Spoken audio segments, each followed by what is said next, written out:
오늘은 레위기 말씀, 다음 주부터 레위기 말씀 시작이고, 오늘은 올해 2020년도 40주에 걸쳐서 묵상을 했던, 강해를 했던 출애굽기 말씀을 이제 총 정리를 한번 해보는 시간을 가지도록 하겠습니다.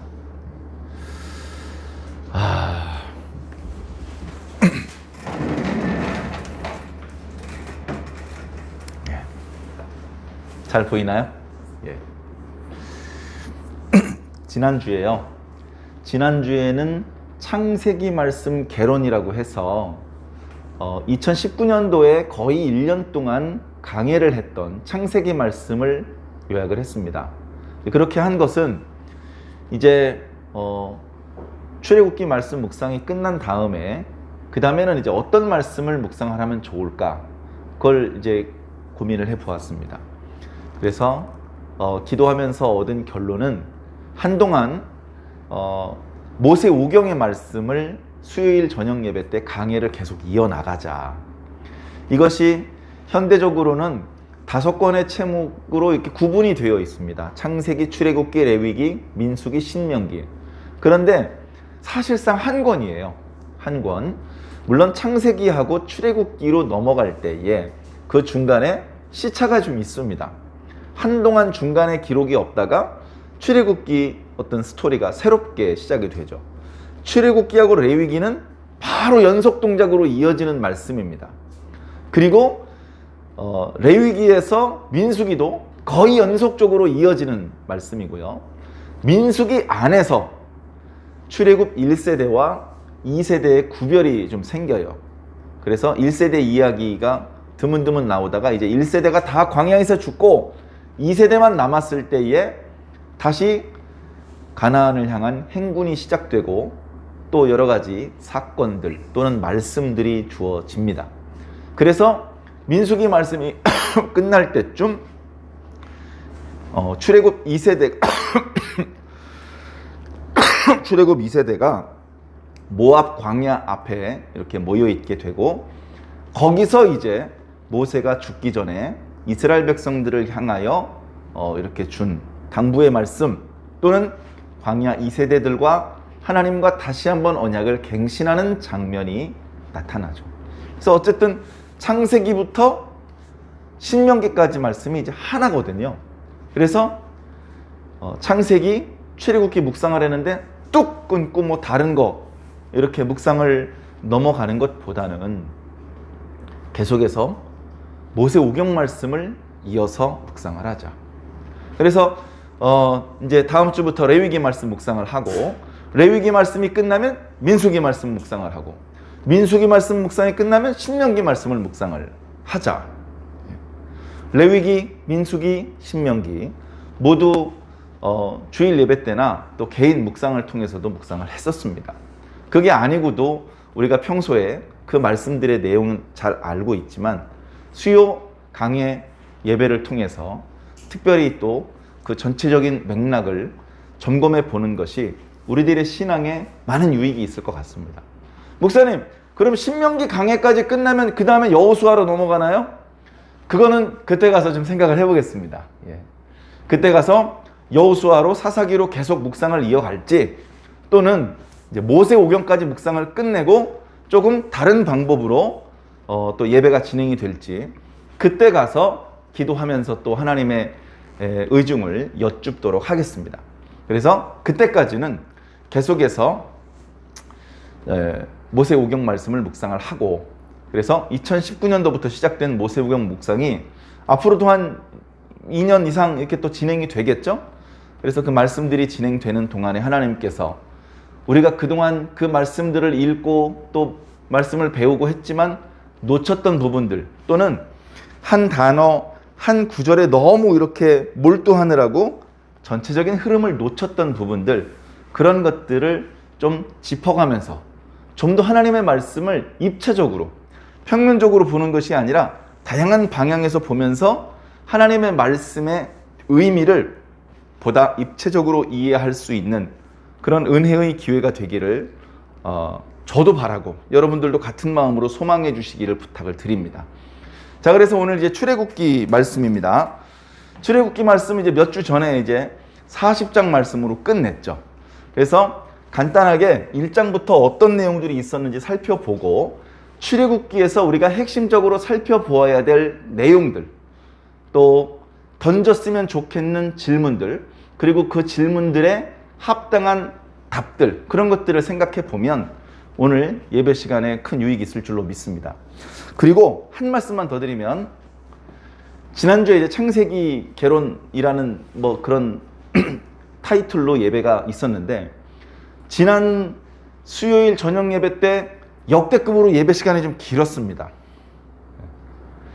여러분들 그 시간에 직접 방송을 통해서 예배 참여하신 분들, 또는 녹화된 부분을 이렇게 나중에 밴드나 유튜브를 통해서 시청하신 분들만 알죠. 예.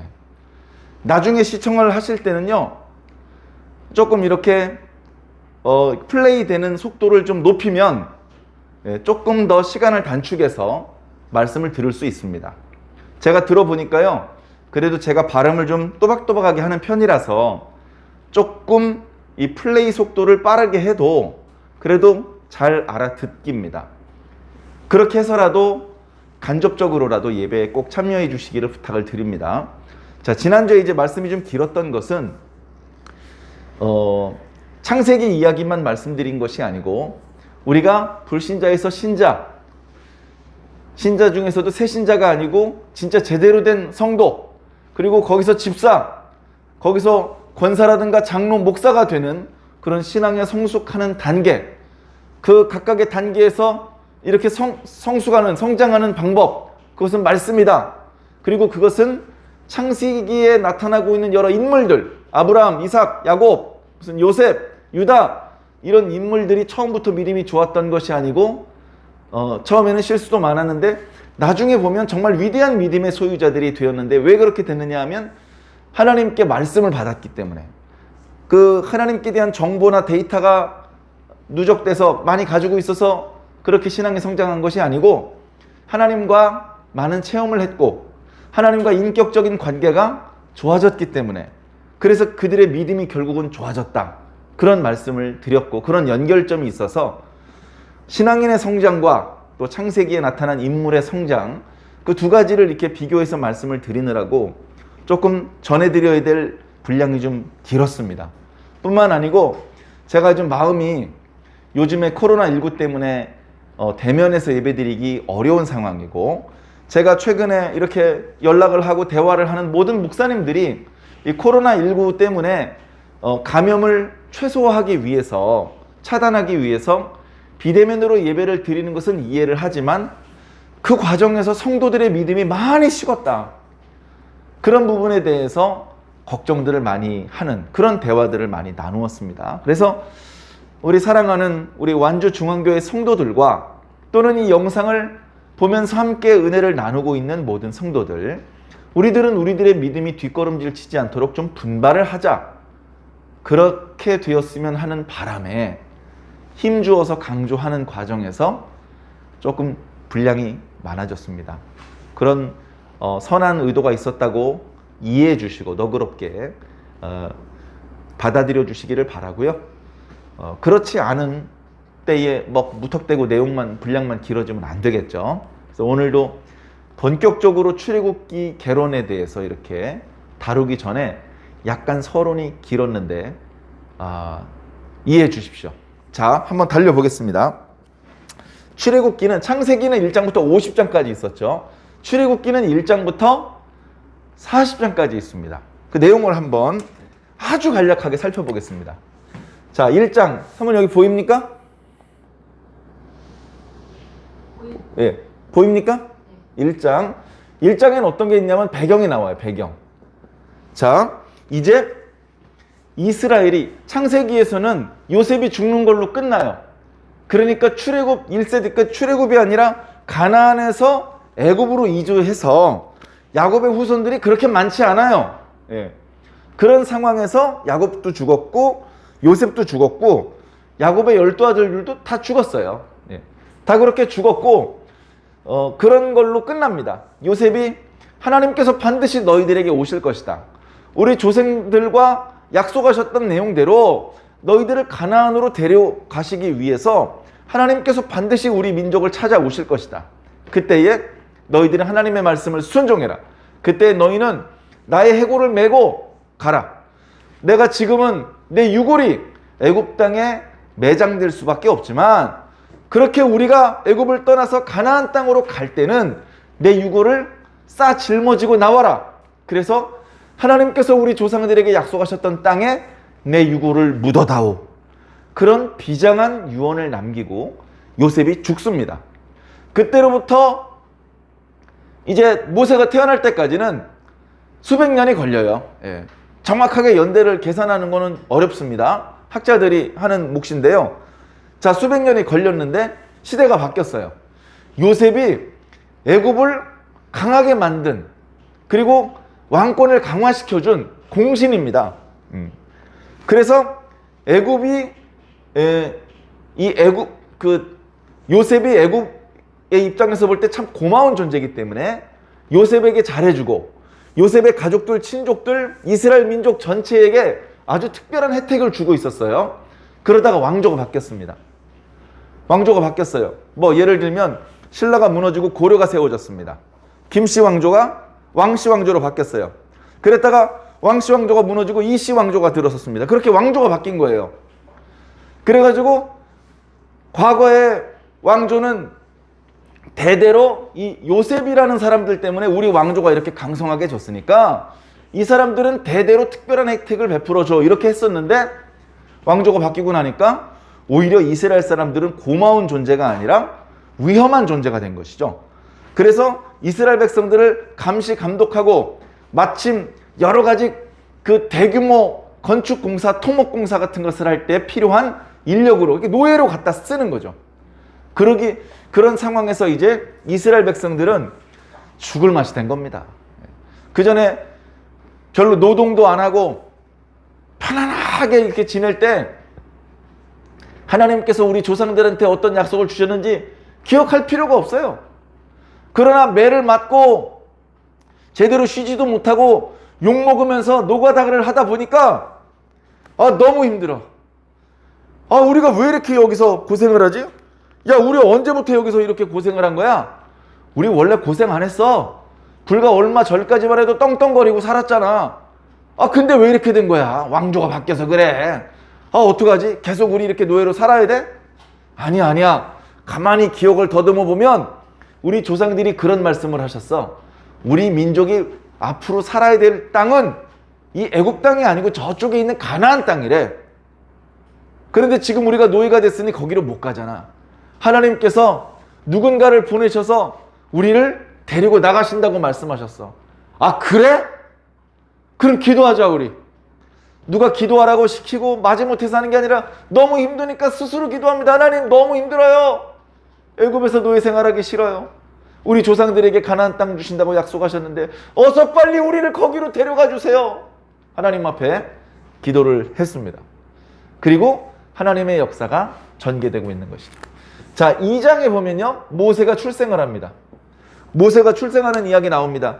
그때 당시에 너무 이 이스라엘 민족의 인구가 많이 증가하니까 위험한 존재인데 너무 덩어리가 커지니까 남자가 태어나면 죽이라는 명령을 내렸습니다. 그래, 죽이는 게 너무 아까워서 모세의 어머니는 이 모세를 갈대 상자에 담아서 이제 나일강에 띄워보냅니다. 자기 손으로 죽일 수는 없고 이대로 떠내려가다가 바구니가 뒤집어지면 할 수 없이 거기서 죽는 거고, 혹시 누군가 이 아이를 발견해서 저 먼 지방에서라도 이 아이가 산다면 좋겠다.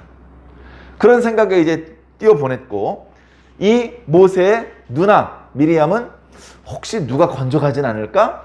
이렇게 눈여겨 그 바구니가 이렇게 천천히 떠내려가는 걸 뒤를 쫓아서 가고 있었는데, 마침 그때 애굽 파라오의 공주가 목욕을 하러 나왔는데 물놀이 하러 나온 거죠. 그러다 그 바구니를 보고 가져오라고 합니다. 여봐라, 저기 저 바구니를 가져오도록 해라. 뚜껑을 열어보니까 히브리 남자아이예요. 근데 너무 잘생겼고 막 이렇게 울고 그런 게 아니라 막 웃고 막 그러니까, 야, 이 아이 너무 영특하게 생겼다. 내가 데리고 가서 내 양자로 길러야 되겠다. 그래서 하나님의 놀라운 역사로 모세가 이제 이집트의 차기 대권 주자가 됩니다. 다음번 파라오가 될 아주 후보가 되는 거예요. 아주 서열이 높은 사람이 되는 겁니다. 자, 그런데 그만 모세가 자기가 히브리인이라는 걸 깨닫고 히브리인들을 해방시키는 역할을 하기 위해서 자기 동족들 편을 들었다가 애굽 사람을 때려 죽이는 사건이 발생되고, 그게 발각되어서 잘못하면 자기 목숨이 위태롭다 생각을 해서 미디안으로 도망을 갔어요. 도망간 이야기가 나오고, 3장에 그 미디안에서 40년 동안 목자 생활을 하다가 거기서 하나님을 만납니다. 그러니까 기도가 시작되자마자 하나님께서 응답을 한 것은 아니지만, 그러나 하나님께서는 당신의 시간표가 있었어요. 당신의 시간표 속에서 모세를 당신의 도구로 삼으셔서 모세를 통해서 이스라엘 백성들을 애굽에서 데리고 나오실 계획을 가지고 계신데, 모세가 태어났다고 바로 할 수 있는 게 아니잖아요. 모세가 준비되는 기간이 필요해요. 그래서 모세를 준비하는데 몇 년이 걸렸냐면 80년이 걸렸어요. 40년 동안은 애굽의 왕궁에서 당대 최고의 학문을 배우게 했고, 그리고 나머지 40년은 광야에서 철저히 외롭게 혼자 자기 내면에 수련을 하는 그런 시간, 그 시간을 갖게 했습니다. 그래서 모세를 하나님께서 부르십니다. 그 이야기가 3장과 4장에 이어서 나오는데요. 모세를 부릅니다. 누구십니까? 나는 아브라함과 이삭과 야곱의 하나님입니다. 사람들이 당신의 이름을 물어보면 뭐라고 대답할까요? 나는 스스로 있는 자입니다. 그리고 저는 못 갑니다. 말을 둔한 형이 있다. 자꾸 이렇게 모세는 40년 동안 광야 생활하면서 예전에 애굽에 있을 때처럼 자신만만하지 못했고 위축되어 있었거든요. 그래서 하나님께서 용기를 주시고 능력을 주십니다. 지팡이를 던지라 그랬더니 지팡이가 뱀이 되었고, 꼬리 부분을 잡으니까 다시 지팡이가 되었습니다. 손을 품 안에 넣었다 빼니까 문둥병에 발했고, 다시 넣었다 꺼냈더니 다시 원래 상태가 되었습니다. 지금 보여준 이 기적은 네가 애굽으로 돌아가면 아무 때나 네가 원할 때 할 수 있는 기적이다. 그런 능력을 보여주기 시작을 하신 거예요. 자, 그래서 하나님께서 모세를 부르십니다. 그래서 모세가 5장에 다시 애굽으로 갑니다. 다시 애굽으로 가고, 그래서 하나님 왜 갔겠어요? 여행 갔겠습니까? 장사하러 갔겠습니까? 이스라엘 백성들을 데리고 나오려고 간 거죠. 그래서 백성의 장로들을 만납니다. 그래서 하나님께서 저를 부르셨습니다. 여러분들을 가나안 땅으로 데려가라는 사명을 저에게 주셨습니다. 장로들이 다 기뻐했습니다. 이스라엘 백성들이 다 기뻐했습니다. 그리고 이스라엘 민족의 대표자로 바로를 찾아갔습니다. 처음엔 만나주려고도 안 해요. 그래서 그 억지로 만났더니 우리가 하나님께 제사를 드리러 가야 되니까 잠깐 좀 다녀오겠소. 그러니까 바로가 웃기고 있네. 너희들이 일이 적구나. 심심하구나. 너희들의 일을 더 고되게 만들게. 그래서 더 고된 작업이 시작됩니다. 그래가지고 백성들이 모세를 기뻐하다가 이제 모세를 미워합니다. 너 때문에 우리가 더 일을 많이 하게 됐어. 모세는 의지할 데가 하나님밖에 없어요. 하나님께 또 기도합니다. 주여, 이러저러 해가지고 백성들이 저도 미워하는 상황이 됐습니다. 어떻게 하면 좋습니까? 내가 애굽왕 바로의 마음을 일부러 완악하게 만든 것이다. 지금부터 내가 네 손을 통해서 능력을 나타내 보여줄 것이다. 그래서 누가 진짜 신인지 보여줄 것이다. 애굽에는요, 자잘한 신까지 합하면 90여 신이 있습니다. 그 중에 대표적인 신만 9개 신. 그래, 애굽의 신들이 가지고 있는 능력에 해당되는 것들을 하나님께서 작살내기 시작합니다. 7장에 나일강의 물이 피가 되게 만드십니다. 나일강은 애굽 사람들에겐 거대한 신이었습니다. 비가 오지 않는 지역에도 계속해서 생명의 물줄기를 대주는 신이었고, 그렇기 때문에 중요하기 때문에 애굽왕 바로도 그 나일강가에 나와서 추시로 나일강의 신에게 제사를 지내는 정도였습니다. 그런데 그 나일강이 피로 바뀌었습니다. 아무리 나일강의 신을 향해서 기도해도 이 피가 맑은 물로 돌아오지 않습니다. 나일강의 신보다 여호와 하나님이 더 크신 분이라는 것을 보여주신 것이죠. 계속해서 개구리, 그 다음에 이 파리 이런 것들이 나타나서 애굽 사람들을 보호해주고 애굽 사람들에게 복을 주는 게 아니라 애굽 사람들을 괴롭히기 시작합니다. 9장에 가축들이 죽어나가기 시작합니다. 그리고 가축과 사람에게 종기가 생겨서 견딜 수가 없는 지경이 됩니다. 그리고 또 뭐가 있죠? 우박이 떨어져서 이제 먹을 게 별로 없게 됩니다. 자, 그리고 거기에 메뚜기가 나타납니다. 그래서 이 가축이 죽고 종기가 발생돼서 가축이 그나마 남아있는 거 다 죽고 사람도 죽을 지경인데 우박이 떨어져서 먹을 수 있는 게 거의 없어서 이제 뭐 이렇게 풀떼기 조금 있는데 그걸 메뚜기가 와서 다 잡아먹습니다. 그리고 흑암.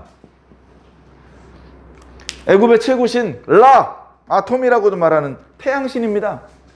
아무리 태양신에게 기도해도 해가 빛을 발하지 못합니다. 해에게 밝은 광명을 뿜어낼 수 있도록 하신 분이 하나님인데 너 임마 잠깐 빛을 뿜지 마! 라고 말하자 더 이상 광명을 발할 수 없게 되었던 것입니다. 그럼 다른 빛을 냈을까요? 해가 빛을 안 내는데 다른 반짝반짝했을까요? 이상하게 아침이 될 시간이 됐는데 달이 뜰 시간이 됐는데 그 다음날 해가 뜰 시간이 됐는데 아무것도 뜨지 않습니다. 너무 어두워서 어슴푸레하게 보이지도 않아서 더듬고 다녀야 될 지경입니다. 그런데 정말 재밌는 건 이스라엘 민족들이 살고 있는 고센 땅에는 광명이 있었습니다. 자, 이렇게 해서 1, 2, 3, 4, 5, 6, 7, 8, 9 9가지 재앙이 내려졌습니다. 그랬는데도 애굽 왕 바로가 이스라엘 사람들을 놓아주지 않으려고 합니다. 그래서 11, 12, 13장을 통해서 하나님께서 이제 무서운 마지막 재앙을 준비하십니다. 그 재앙의 메시지가 11장에 주어지고 12장에 이제 10번째 재앙이 주어지는데 그건 장자를 죽이는 재앙입니다. 장자를 죽일 때에 하나님께서 장자들을 죽이는 죽음의 천사를 보내셨습니다. 그 천사가 현관문을 열고 그 집에 들어가면 그 집에 처음 태어난 남자는 죽습니다. 짐승도 죽였습니다. 그러니까 그런 천사는 자기 집에 안 들어오는 게 좋아요. 그래서 그 천사를 보내시면서 하나님께서는 이스라엘 백성에게 독특한 규례를 주셨는데 바로 6월절의 규례입니다. 그래서 여러 가지 규례가 있어요. 1년 된 양을 잡아가지고 그거를 피를 받아가지고 문인방과 설주에 바르고 그 고기는 구워서 먹고 다음날 남은 건 다 태워버려야 됩니다. 그런 방법으로 12장에 장자의 재앙이 임합니다. 그리고 6월절과 무교절의 규례가 그리고 13장 끝에 드디어 출애굽. 드디어 13장에 출애굽을 합니다. 애굽에서 나갑니다. 애굽 왕 바로도 나가라고 하고 애굽 사람들이 아무도 붙잡지 않습니다. 심지어 야, 너 옷 이쁜데? 그거 좀 벗어놔. 야, 너희 집에 금덩어리 이렇게 있는 거 아는데 다 내놔. 다 이스라엘 사람들이 요구하는 대로 애굽 사람들이 다 줬습니다. 그걸 바리바리 싸가지고 이제 나갑니다. 한 사흘 거리 좀 나가서 제사 드리고 다시 들어와서 종로로 달려 나가는 게 아니고 이제 완전히 애굽의 지배로부터 벗어나서 노예들이 아니라 자유자로서 피지배 계급이 아니라 주권 국민으로서 나오는 것이죠. 자, 그러다가 14장에 뭘 만나죠? 홍해를 만납니다. 그리고 이스라엘 백성들을 내보내준 애굽은 뚜껑이 열려가지고 야! 거기 도망간 노예들 쫓아가. 다시 데려올 필요 없어. 다 죽이고 와. 그런 군대가 병거를 타고 이스라엘 백성들의 뒤를 쫓습니다. 쫓아오는 군대들은 훈련된 사람들이고 말과 병거를 타고 있으며 이스라엘 백성들은 노인과 어린이들까지 있어서 엉금엉금 기어가는 것처럼 갑니다. 그래서 안전한 곳에 도착하기 전에 애굽의 군대의 병거 소리가 들릴 정도입니다. 이스라엘 백성들 중에 그 모습을 보고 기겁을 하고 놀라고 두려워하는 그런 상황이 발생되었을 때에 처음에 출애굽을 할 때 나타나기 시작했던 불기둥과 구름기둥이 이스라엘 백성과 애굽 군대 사이를 가로막습니다. 그 불기둥과 구름 기둥에 가로막혀서 길을 잃고 더 이상 이스라엘 백성들 가까이 가지 못합니다. 그때 이스라엘 백성들은 누에이바라는 곳에 모여서 모세의 기도 아래 바람이 불어서 맞은편까지 길이 열리는 놀라운 기적을 체험합니다. 그래서 그리로 이제 건너가고요. 이스라엘 백성들이 거의 건너갈 즈음에, 아직 다 건너오기 전에 맞은편에서 애굽의 군대를 가로막고 있던 구름기둥과 불기둥이 길을 열어줍니다. 그랬더니 야, 저놈들이 저기 저 길로 건너가서 도망친다. 빨리 쫓아가서 저놈들 다 죽이자 해가지고 병거를 타고 막 맹렬히 쫓아옵니다. 그래서 거의 이스라엘 진영의 맨 꼬리 부분하고 이 애굽의 군대 메인 선두하고 거의 닿을 뻔했습니다. 그런 위기일발의 순간에 홍해가 갈라지는 신기한 장면을 보고 안전한 곳으로 건너와서 안도의 한숨을 쉬다가 다시 애국 군대가 자신들이 건너왔던 길을 따라 들어오는 것을 보면서 다시 두려워하고 다시 괴성을 지를 때에 하나님께서는 그 바다, 갈라졌던 바다를 다시 합쳐지게 하셔서 거기 있는 애국 군병들이 이스라엘 백성들을 털끝 하나 건드리지 못하고 그대로 홍해 바다에 빠져 죽게 만드셨습니다. 놀라운 하나님의 능력이죠. 그래서 15장에는요 하나님을 찬양합니다. 먼저 모세가 하나님을 찬양하고요, 이어지는 여인들이 하나님을 찬양하는 이야기가 나옵니다. 16장에는 만나와 메추라기를 통해서 하나님께서 광야에서 절대 배고픈 일이 발생되지 않도록 하나님께서 직접 먹이셨다는 말씀이 나오고요. 17장에는 이제 만나와 메추라기만 준 것이 아니고 반석에서 물도 내주셨다. 18장에는 이제 광야의 일상적인 일인데요, 광야 생활을 하다 보면 백성들끼리 다툼이 생깁니다. 그러면 뭔가 이렇게 중재를 해줘야 돼요. 그래서 모세가 아침부터 저녁까지 쉬지 못하고 백성들을 재판을 하고 있습니다. 그랬더니 이제 이때 미디안까지 와 있는 때인데 미디안에 있던 모세의 장인이 와가지고 야, 자네 왜 그렇게 일을 지혜롭게 하지 못하나? 백성들 중에 지혜롭고 정직한 사람들이 있을 테니 그 사람들에게 뭐 1000부장과 100부장과 50부장을 맡겨라. 그래서 자잘한 일은 그 사람들끼리 해결하게 하고 좀 해결이 쉽게 되지 않은 일은 그 다음 100부장이나 1000부장 그들도 해결하기 어려운 일만 모세 자네가 해결을 한다면 아침부터 저녁까지 피곤하도록 이렇게 백성들을 재판하느라고 힘들지도 않을 것이고 백성들은 백성들대로 하루 종일 기다리느라고 고생하지 않을 거다. 그런 충고를 주어서 그렇게 이제 이스라엘 백성들을 조금 더 체계적으로 다스리는 이야기가 나옵니다. 자, 여기까지는 출애굽하는 이야기예요. 자, 그 다음에 19장에는요 하나님과 이스라엘 백성 사이에 언약을 맺기 위해서 준비를 합니다. 시내산까지 도착한 거죠. 여기서부터 이제 시내산입니다. 시내산. 자, 여기 준비합니다. 목욕을 하고요. 3일 동안 여인과 가까이 하지 않고 하나님께서 오라고 하신 시간에 시내산 밑에 대기를 했습니다. 그래서 거기서 하나님의 말씀을 듣고요. 20장에 드디어 10계명의 말씀이 주어지고요. 21, 22, 23장까지는 10계명의 말씀의 확장판, 10계명에 다 표현되지 못하는 좀 더 자세한 하나님의 계명, 그것을 24장에는 언약서라고 말하고 있는데요. 뭐 계약서라고 표현할 수도 있겠죠.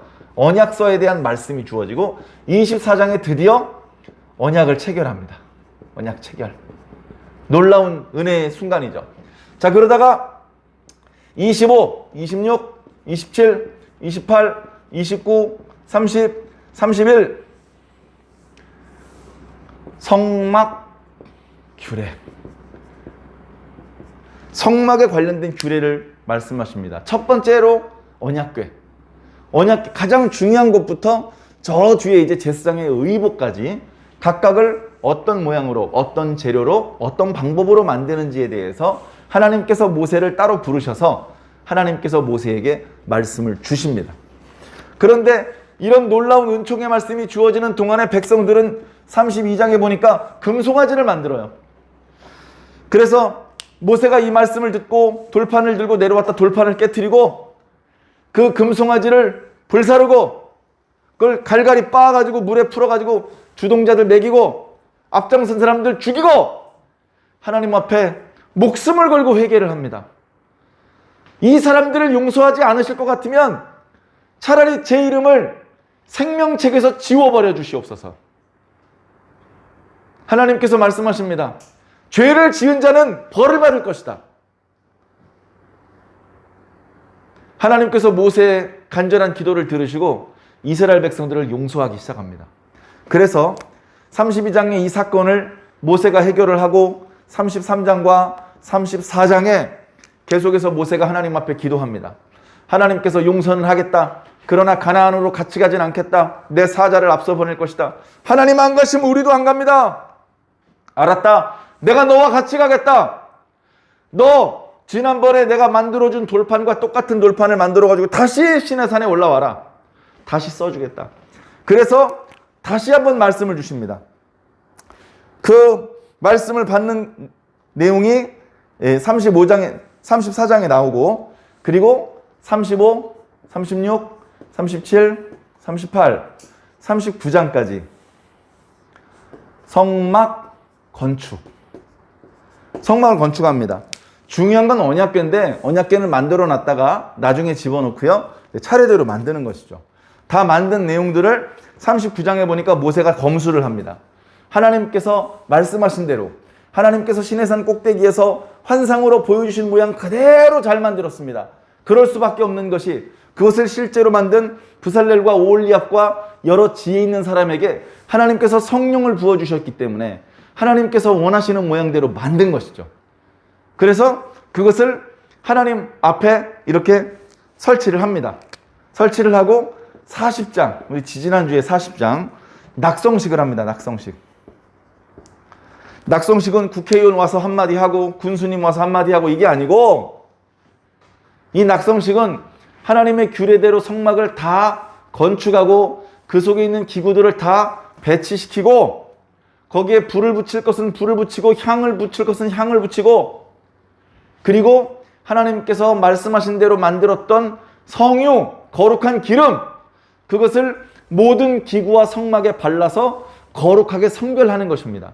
그 과정을 하기 전에는 그저 쇳조가리 나무 토막이었지만 이제 거룩한 기름을 바른 이후에는 지극히 거룩한 것이 되어서 이제 그곳에서 향을 피우면 하나님께서 흠양하시고 그곳에서 기도하시면 하나님께서 받으시고 그곳에서 불을 질러서 희생 제물을 불사르면 하나님께서 죄를 용서해 주시는 놀라운 영적인 기능들이 작동하기 시작하는 그런 성막이 된 것입니다.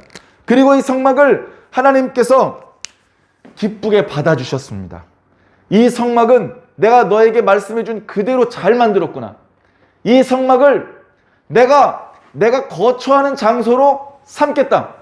내 마음에 아주 흡족하다. 이 성막을 통해서 내가 너희들에게 은혜를 베풀어 주겠다. 라는 메시지가 담겨서 이 성막에 하나님의 구름이 임합니다. 전에는 구름 기둥이라고는 했지만 저 높은 창공에 떠 있는 구름이었습니다. 그런데 그 구름 기둥이 이제 땅에 세워져 있는 성막에 와서 닿았고 그 성막 전체를 빽빽히 감싸서 밖에서 성막이 잘 안 보일 정도로 모세가 성막 안에 서 있을 수 없을 정도로 하나님께서 그 구름과 함께 성막에 임재하시는 모습을 보여주셨습니다. 이제 앞으로 묵상하게 될 레위기 말씀에서는 이 성막에서 이 여러 기구들을 이용해서 어떤 제사들을 어떤 방법으로 드려야 하는지, 왜 그렇게 해야 되는지, 그리고 그 이외에 하나님의 백성으로서 너희들은 어떤 방법으로 살아야 되는지, 어떻게 옷을 입어야 되고 어떤 음식을 먹어야 되며 그 모든 규례들을 하나씩 주기 시작하신 것입니다. 자, 어쨌든 여기 낙성식을 하는 데까지가 출애굽기입니다. 물 한 모금 마시겠습니다.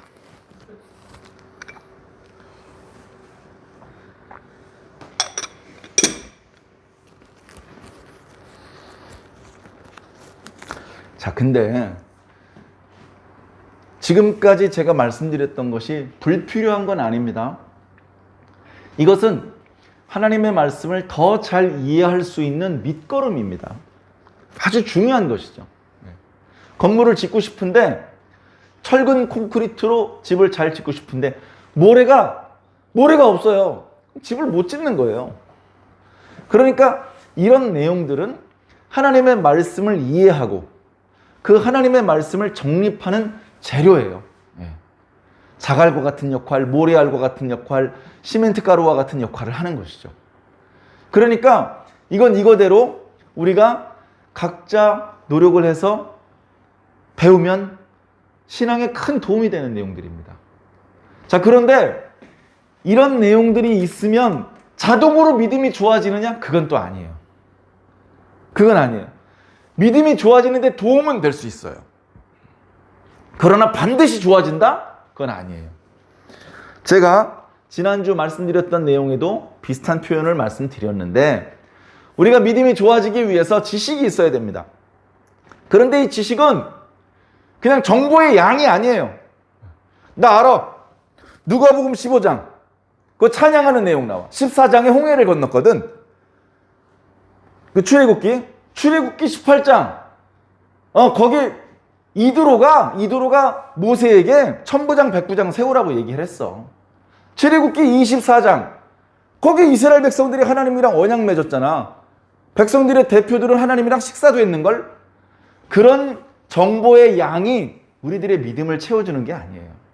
믿음을 가지기 위해서는 말씀이 있어야 돼요.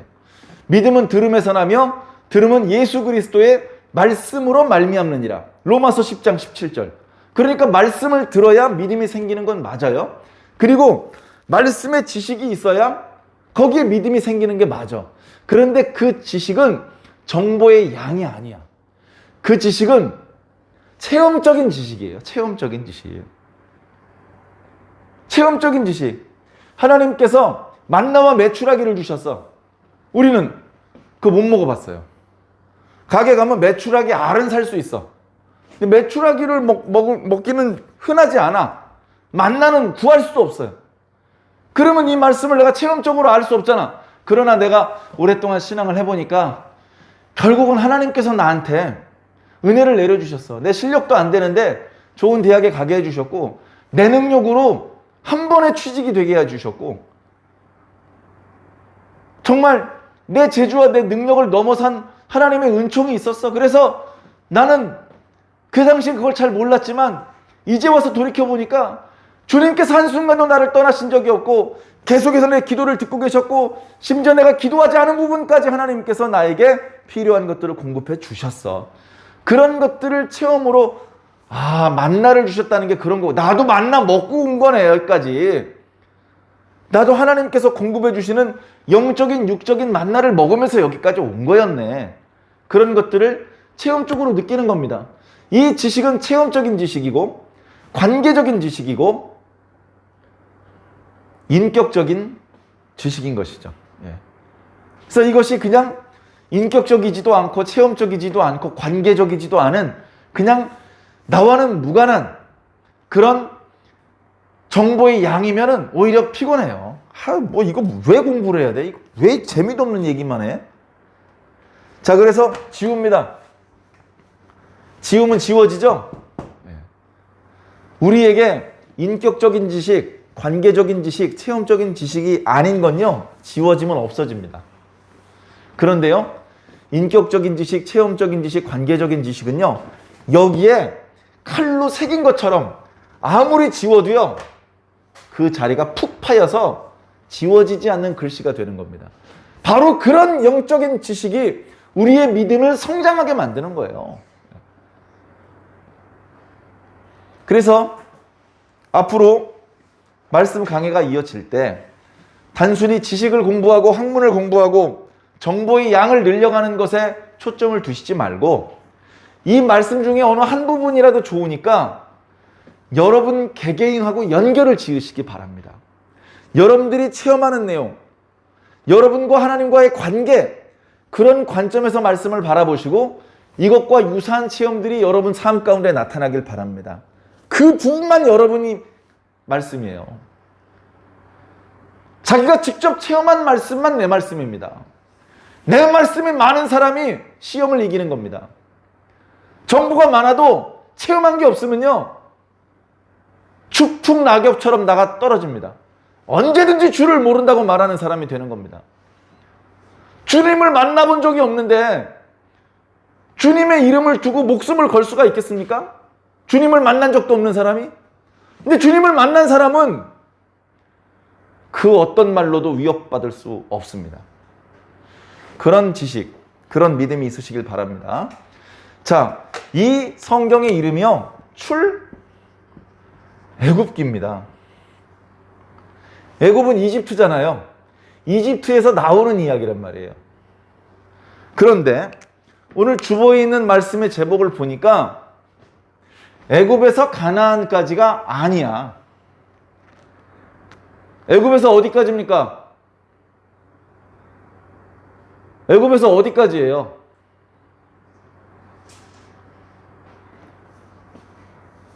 아이고.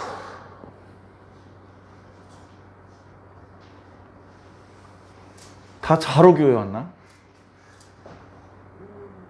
애굽에서 어디까지입니까? 오늘 주보에라는 말을 놓치고 안 들으니까 헤매는 거예요. 성경책을 뒤지는 거죠. 애굽에서 어디까지예요? 이 출애굽기 이야기가 애굽에서 어디까지냐고요? 시내산까지잖아요. 시내산.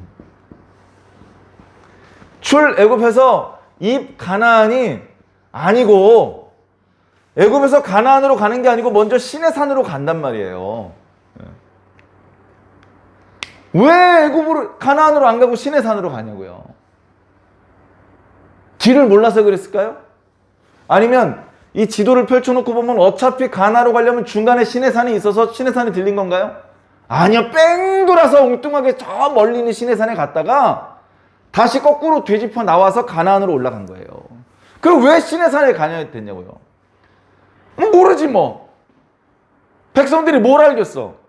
모세가 저기로 가자고 하니까 가는 거고, 모세는 구름 기둥이 저쪽으로 가니까 가는 거죠. 그러면 왜 우리 선조들에게 약속하셨던 대로 가나안 땅을 우리한테 주신다고 알고 있는데 이상하게 가나안은 저쪽인데 왜 이쪽으로 가지? 백성들이 그렇게 질문을 하면 뭐라고 대답을 할까? 뭐라고 대답을 할까? 물론 당시에 그렇게 질문 안 했습니다. 왜냐하면요, 뒤쪽에는 애굽의 병거들이 쫓아오고 있었거든요. 저쪽으로 갑시다. 안 되겠네. 이쪽으로 갑시다. 네.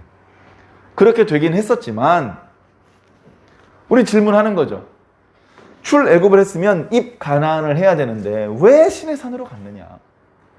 바로 이스라엘 사람들에게 필요한 건 땅이 아니야. 가나안이라는 건 땅이잖아요. 그 사람들에게 물론 땅이 필요하지. 근데 땅보다 훨씬 더 중요한 게 필요해. 자, 봐요. 하나님께서 아브라함에게 약속을 했어요. 그죠? 뭐라고 약속을 했냐고요? 하나님께서 아브라함에게 약속한 게 세 가지예요. 땅에 대한 약속도 있어. 저쪽 끝까지 다 차지할 것이다. 얼마나 큰지 잘 모르겠는데요. 유프라테스부터 애굽 하수대까지다. 그렇게 넓은 땅을요? 그 땅을 너희 자손들이 다 차지할 거야. 애들 몇 명 안 될 텐데. 아니, 아이들이 바다 모래와 같이 많아. 자손들의 수가 바다 모래와 같이 많아서 저 끝에부터 저 끝에까지가 좁을 거야. 아, 그래요? 그런데 이 두 개보다 더 중요한 게 있어요. 더 중요한 게 뭐냐? 하나님. 하나님이 없으면 이거 가지고 있으면 뭐합니까? 금방 뺏길 텐데. 땅 금방 뺏길 거죠? 자손들 다 죽을 건데? 하나님이 없으면 가장 급한 게 하나님이에요. 땅을 받고 싶으면 땅을 주실 분을 먼저 만나야 돼요. 자녀가 많아지고 싶으면 자녀를 많아지게 해 주실 수 있는 분을 먼저 만나야 돼요. 안 그렇겠어요? 그래서 하나님을 만나는 게 더 먼저야. 하나님을 만났어요. 근데 어때? 별로 관계가 편안하질 않아. 얼굴도 마주보지 않고 서로 얼굴을 볼 때 이렇게 인자하게 웃는 얼굴이 아니고 뭔가 불편하고 눈도 잘 못 마주치고 말도 못 꺼내고 그 앞에 서가지고 쭈삐쭈삐 자꾸 등만 돌려대고 이래가지고 뭘 땅을 받겠다고요? 못 받습니다. 그러니까 뭐 해야 돼요? 먼저 하나님과 인격적인 관계를 회복해야 돼. 근데 하나님은 당신의 언약 백성하고만 관계를 회복하겠대. 그럼 어떻게 해야 돼? 이스라엘 백성이 언약 백성이 돼야죠. 왜 시내산에 갔어요? 먼저 언약 백성이 되기 위해서. 먼저 언약 백성이 되기 위해서. 자, 중요한 메시지를 한번 정리해 보겠습니다. 자, 첫 번째는요, 출애굽이에요. 애굽에서 나와야 돼요. 가나안에 가려면요, 애굽에서 나와야 가나안에 갈 수 있어요. 그죠? 그런데요, 애굽에서 이스라엘 사람들이 안 나와요. 노예 생활이 좋아서 안 나오는 건 아니에요. 그건 싫어. 그것 때문에 애굽에서 나가고 싶은 마음은 있어. 근데 애굽에서 먹던 음식들, 그 음식을 먹고 싶은 마음에서 못 남았어요. 애굽에서 애굽 사람들이 자기 우상들에게 경배를 드리고 제사를 지내고 그랬던 우상 숭배의 문화로부터 못 나왔어요. 여기서 나와야 될 애굽은 단순히 나일강가, 단순히 애굽이 다스리던 땅, 그 경계선을 벗어나오는 게 아니에요. 그들의 마음과 생각과 영혼이 애굽에서 나와야 되는 거예요. 그걸 해야 되기 때문에 10가지 기적을 하나님께서 베풀어 주신 거예요. 야, 혹시라도 애굽의 우상들, 그 우상의 마음 뺏기지 마. 걔네들 아무것도 아니야. 걔네들은 다 거짓신이야, 거짓신. 나 여호와의 능력 앞에 잠깐도 저항을 할 수 없는 신도 아니야. 신도 아니야. 그걸 일부러 보여주신 것이죠. 과거에 이스라엘 사람들은요, 이런 영적인 의미에서 온전히 출애굽하지 못했어요. 그래서 광야에서 곧바로 금송아지 만들었어요. 그리고 이때 금송아지 불태우고 우리가 너무 큰 범죄를 저질렀다가 회개했지만 그때 이후로도 계속해서 우상 숭배하고 불순종하고 범죄했어요. 계속해서. 왜 그랬을까요? 아직도 애굽에 있어서 그래요. 아직도 애굽에서 한쪽 발을 안 뽑아낸 거예요. 몸은 이만큼 나와 있는데 마음은 아직도 애굽에서 살고 있는 거예요. 그런 상태로는 하나님을 만날 수 없다. 그렇다면 이제 2020년 12월 30일 오늘 우리는 애굽에서 나왔습니까? 애굽에서 나왔습니까? 여러분, 사자가 날 잡아먹으려고 저쪽에서 뛰어와요. 일로 와, 이럴 사람 있습니까? 있는 힘을 다해서 도망가다 죽더라도 일단 도망갈 겁니다. 그죠? 저쪽에서 맹수가 쫓아오고 저쪽에서 불이 붙어서 이쪽으로 번지고 있으면 반대쪽으로 있는 힘을 다해서 도망갈 거예요. 맞죠? 여러분들이 교회 올 때 그렇게 뛰어오셔야 돼요. 엄마야 죽겠다 해서 교회로 도망쳐 오셔야 된다고요. 그렇게 옵니까? 교회 좀 오세요. 이제 코로나 시대 때 말고 교회 좀 오세요. 예배 드려야죠. 기도하셔야 돼요. 아무리 얘기해도 안 옵니다. 교회 문 앞까지 질질질 끌려와서 결국 문 앞에서 뿌리치고 집으로 가는 사람도 봤어요. 자기가 본래 있던 곳이 애굽이라는 사실, 하나님의 재앙이 기다리고 있는 곳이라는 사실을 모르니까. 그래서 우리는 애굽에서 온전히 나와야 돼요. 예배실에 앉아있으면서도 마음과 생각은 얼마든지 세상에 나가 있을 수 있어요. 그 사람은 애굽을 나온 게 아닙니다. 그 사람은 하나님을 만날 수 없습니다. 그 사람은 하나님과 관계가 개선될 수 없고 하나님으로부터 좋은 거 못 받아요. 나는 과연 출애굽을 했는가? 생각해 보아야 됩니다. 자, 두 번째. 가나안으로 바로 안 가고 시내산으로 간 건요, 관계를 회복하기 위해서 그래요. 관계. 아브라함하고 하나님하고 관계 어때요? 좋아요. 우리가 걱정할 필요 없어. 아브라함이 하나님한테 막 야단 맞던데? 관계가 좀 틀어진 거 아니야? 아니에요. 옛날 얘기고요. 관계 너무 좋습니다. 이삭은요. 너무 좋아요. 야곱은 좋아요. 요셉은 좋아요. 왜 걔네들 걱정해? 너하고 하나님하고 관계가 어떠냐고. 하나님하고 관계가 우리는 좋아져야 됩니다. 하나님하고 관계가 좋아지려면요. 내가 누군지 확실히 알아야 돼요. 네 정체가 무엇이냐? 그게 정체성이에요. 하나님하고 관계가 나빠졌으면 어떻게 해야 되죠? 좋은 관계로 회복해야 돼요. 회복, 관계 회복. 그 말은 정체성 회복. 내가 누군지 모르면 하나님하고 관계가 회복할 수가 없어요. 근데 내가 하나님의 자녀구나. 내가 하나님 백성이구나. 내가 예수 제자구나. 내가 하나님 자녀구나. 내가 누군지 알면 이제 관계가 회복돼요. 왜? 관계가 설정이 되면요. 호칭이 정해져요. 호칭이 정해져. 저기 여보세요? 이게 아니야. 아빠! 이렇게 부를 수 있는 거예요. 내가 누군지를 알아야 관계가 회복되는 겁니다. 자, 그 다음에 이 과정에서 자, 이거 하나님을 만나는 거죠. 하나님을 이제 만나는 겁니다. 애굽에서 나와서 내가 누군지 정체를 회복하고 하나님과의 관계가 회복되면 드디어 하나님과 만나는 거예요. 땅을 받고 자손을 받고 돈을 받고 100평짜리 아파트를 받는 건 나중이고 먼저 이 과정이 있어야 되는 거죠. 애굽에 아직도 뒷발을 이렇게 디디고 있으면요. 하나님께 아무것도 못 받아요. 하나님께 뭐라도 받으려면 완전히 몸을 움직여서 나와야 돼. 무게중심을 하나님께 둬야 된다고요. 그리고 자신이 누군지 알아야 돼요. 그래야 하나님과의 관계가 열리기 시작해요. 그러면 하나님을 만나고, 그러면 우리가 땅을 받고 싶었는데 땅 말고도 많은 걸 주셔요. 야, 내가 쪼잔하게 땅만 주랴? 그 땅에 많은 좋은 나무도 심어서 줄게. 그 땅에 많은 소떼, 양떼들도 같이 줄게. 그 땅 사이로 흘러가는 그런 풍부한 물이 흐르는 강도 줄게. 강이 흐르는 곳으로부터 멀리 떨어진 땅에는 샘을 줄게. 샘도 없는 곳에서는 비를 줄게.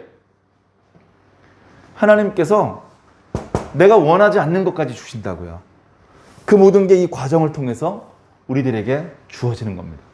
자, 그런데 이게 이렇게 되고 싶다고 우리가 이렇게 할 수가 없어요. 이렇게 되기 위해서 우리가 하나님과 만날 수 있도록 중간에서 연결시켜주는 사람이 있어. 결혼을 해야 될 나이가 됐는데 사귀는 친구는 없고, 그러면 중매를 합니다. 그러면 한 번도 만나보지 못했던 사람이 딱 무슨 찻집 같은 데 만나죠. 그래서 중매를 해서 이제 서로 밥도 같이 먹고 영화도 같이 보고 이렇게 사귀면서 결혼을 하는 그런 경우가 과거에 참 많았어요. 요즘엔 그런 경우 많지 않더라고요. 근데 그렇게 모르는 사람 만나려면요, 중매자가 있어야 돼요. 중매자. 결혼 중매자. 결혼 중매자가 유능한 사람이어야 돼요.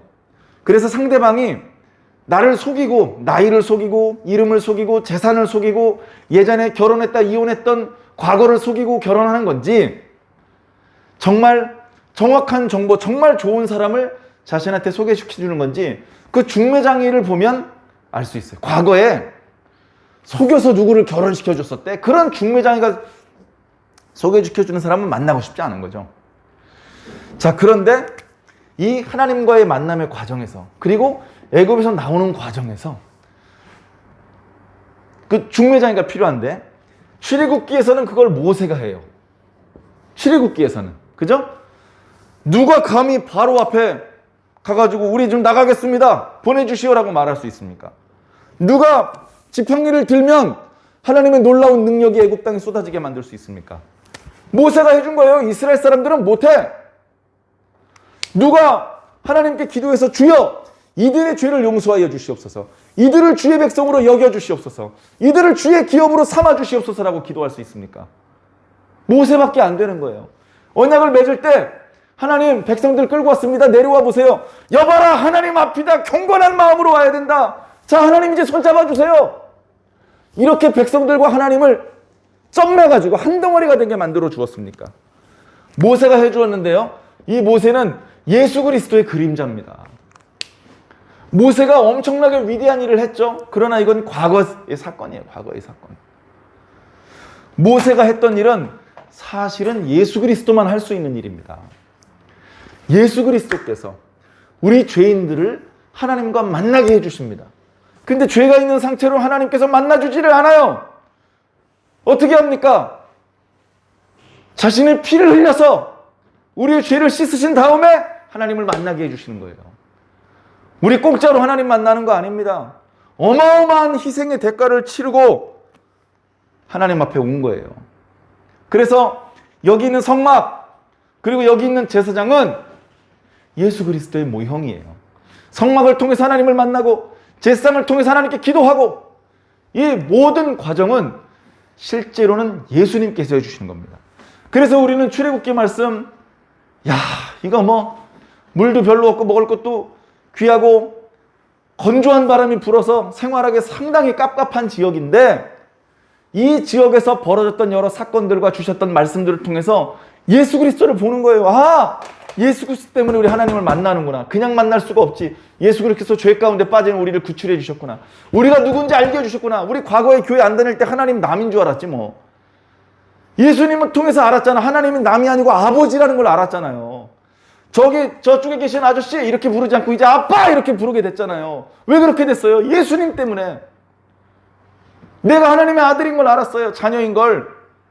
그리고 내가 여기서 거지로 살다 죽는 게 아니고 아버지의 나라가 있다는 걸 알았단 말이에요. 거기에 들어가기에는 더러운 옷을 입고 있는데 우리의 옷마저 깨끗하게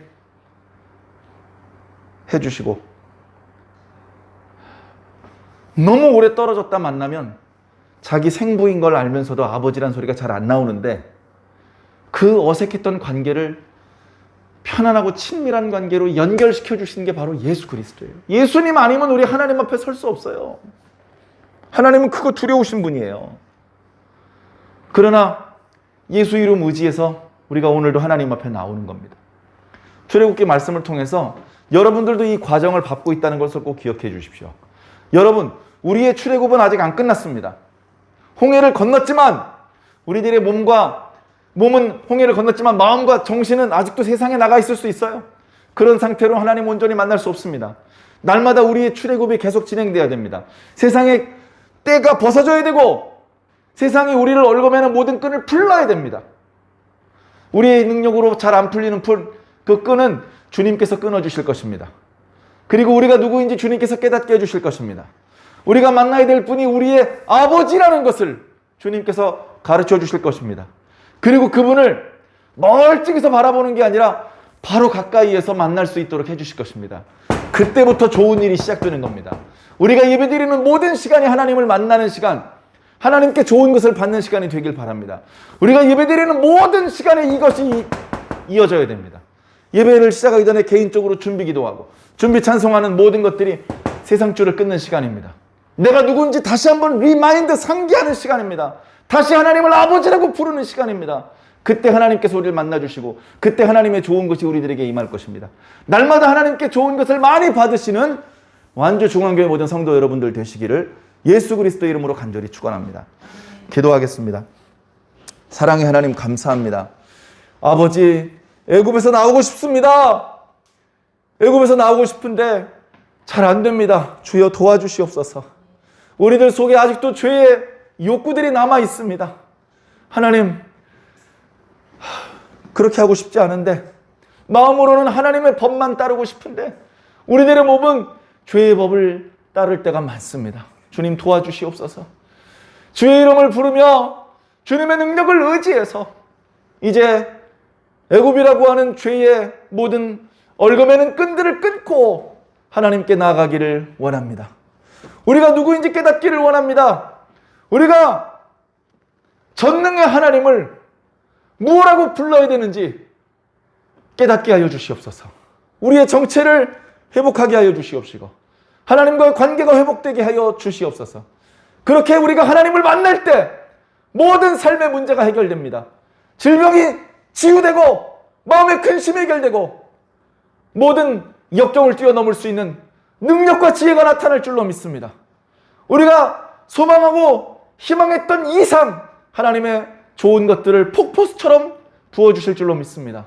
예배를 드릴 때마다 하나님을 만나며 하나님의 좋은 것을 받게 하여 주옵시고, 이 세상이 하나님의 심판 가운데 사라지는 날 하나님께서 새롭게 펼치시는 새하늘과 새 땅을 바라볼 수 있도록 주여 인도하여 주시옵소서.